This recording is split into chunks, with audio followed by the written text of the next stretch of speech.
Closure ভেঙে যাওয়ায় নদী ভাঙন শুরু হয় ফেনীতে। দাগনভূঞা ও সোনাগাজী উপজেলায় দেখা দিয়েছে তীব্র ভাঙন। ভেঙে গেছে রাস্তাঘাট ও ঘরবাড়ি, নিঃস্ব হাজারো পরিবার। নূর হোসেনের রিপোর্ট, জানাচ্ছেন শাশ্বতী সরকার।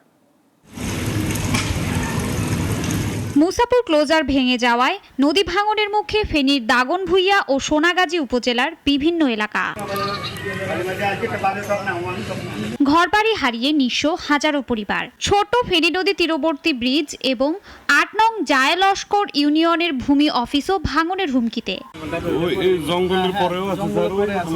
নদী ভাঙন রোধে জিও ব্যাগ দেওয়ার পরিকল্পনা হাতে নেয় পানি উন্নয়ন বোর্ড।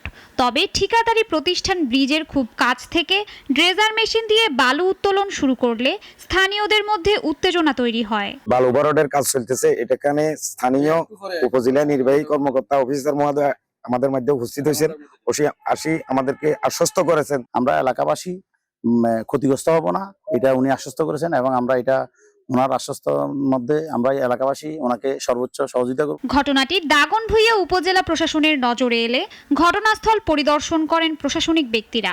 দুই পক্ষের সম্মতিতে বালু উত্তোলনের নতুন স্থান চিহ্নিত করে কাজ শুরু করেন তারা। তো আমরা এমন একটা জায়গা সিলেকশন করেছি যে জায়গা থেকে আমাদের ব্রিজ ক্ষতিগ্রস্ত হবে না, তো সেই জায়গা দিয়ে ওনারা কাজ করবেন।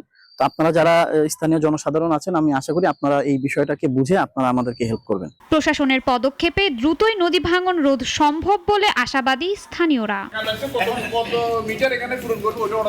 শাশ্বতী সরকার, নাগরিক।